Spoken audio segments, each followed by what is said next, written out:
جب اللہ اس کو کہتا ہے اللہ ولی الذین آمنوا، اللہ دوست ہے ایمان والوں کا، اس بات پہ اس کا یقین، اللہ شورٹی دے رہا ہے میں دوست ہوں تیرا، میں ایمان والوں کا دوست ہوں، اس بات پہ یقین ہی نہیں آ رہا ہے۔ کیوں؟ اگر یقین آتا تو پھر کیا کرتا؟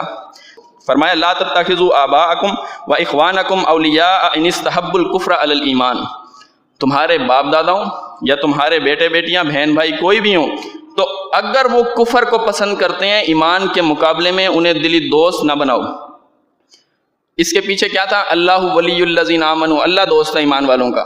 لیکن اس کا خیال یہ ہے کہ میرے جتنے بھی کام ہو رہے ہیں، میرے معاملات جتنے بھی ہیں، زندگی کے کام سہل ہوتے ہیں، وہ ہوتے ہیں آباؤکم سے، میرے باپ دادا ہیں یہی تو میرے کام آنے والے ہیں، میرے معاملات میرے کام بنانے والے آباؤکم، جس سے اللہ نے منع کیا تمہارے باپ دادا ہوں، فرمایا وابناؤکم، تمہارے بیٹے بیٹیاں ہوں۔ اس کا خیال یہ ہے کہ نہیں اگر میں نے ان کے ساتھ قطع تعلقی کر لی، کون سی قطع تعلقی؟ وہ تعلق کاٹ لیا جس تعلق کے کاٹنے کا اللہ نے حکم دیا ہے، تو پھر کیا ہوگا؟ میرے کام نہیں بنیں گے، میرے کام نہیں بنیں گے۔ وازواجکم، تمہارے بیوی کے لیے شوہر اور شوہر کے لیے اس کی بیوی، یہ ان اگر کفر کو پسند کرتے ہو ایمان کے مقابلے میں، فرمایا انہیں دلی دوست نہ بناؤ۔ اس کا خیال یہی تو میرا کام بنانے والے ہیں۔ وعشیرتکم، یہ رشتہ دار اگر یہ میں ان سے قطع تعلقی وہ والی کر لوں جن تعلقات کے توڑنے کا اللہ نے حکم دیا ہے، تو پھر کیا ہوگا؟ میرا کام نہیں ہوگا۔ جبکہ اللہ کہتا ہے اللہ ولی الذین آمنوا، اللہ دوست ہے تیرا، اللہ ایمان والوں کا دوست ہے۔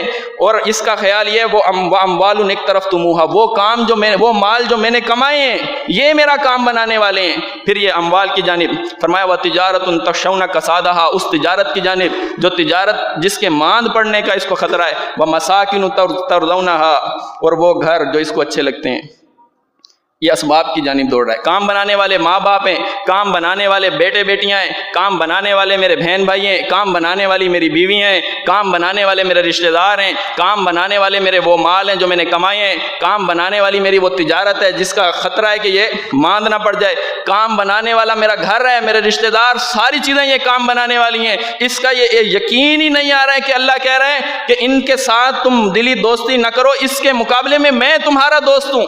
یقین ہی نہیں ہے اس کے اوپر۔ اللہ کے ساتھ دوستی لگ جائے تو اس کے علاوہ اور کیا چاہیے؟